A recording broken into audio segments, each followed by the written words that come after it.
Rajveer Singhania luxury brand owner थे।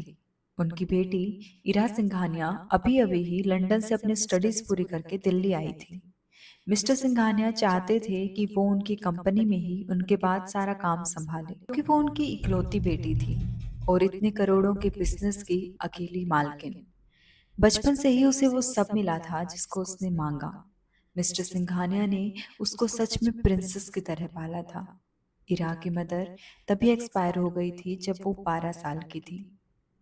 Mister Singhania ने कभी दोबारा शादी नहीं की, क्योंकि उन्हें लगता था कि कहीं इरा के साथ उसकी दूसरी माँ कोई गलत बर्ताव ना करे। इरा भी काफी सुलझी हुई लड़की थी। वो अमीर बाप की समझदार बेटी थी। एक बार कॉफी शॉप पे जाते हुए वो अपनी दोस्त स्नेहा से बात कर रही थी।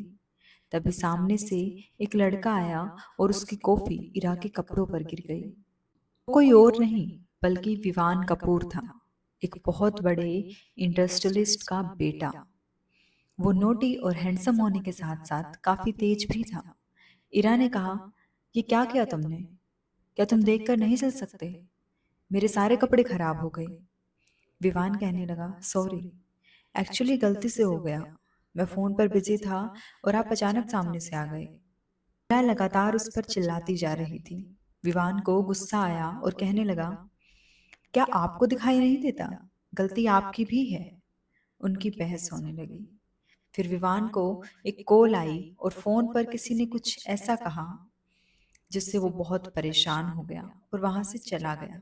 फोन किसका था? ऐसी क्या बात हुई जिसने विवान के होश उड़ा दिए? क्या ये विवान और इरा की आखिरी मुलाकात थी, या वो फिर मिलेंगे? पता नहीं। विवान अपनी कार के पास गया और बहुत जल्दी में वहां से निकल गया। इरा समझ ही नहीं पाई कि क्या हुआ है। इरा भी वहां से चली गई और विवान की कार रुकी लाइफलाइन केयर हॉस्पिटल के सामने। वो जैसे ही अंदर गया तो उसे आईसीयू वार्ड में जाने के लिए कहा गया। आईसीयू वार्ड में विवान के फादर थे, जो बहुत क्रिटिकल कंडीशन में थे। उनको हार्ट अटैक आया था। वो आखिरी बार अपने बेटे को देखना चाहते थे। विवान ने कहा, पापा, पापा, आपको क्या हुआ? वो रो रहा था। उन्होंने विवान को कहा, बेटा, मेरे पास ज्यादा वक्त नहीं है। मैं तुम्हें कुछ बताना चाहता हूँ जो सालों से मैंने मेरे अंदर छिपा रखा है।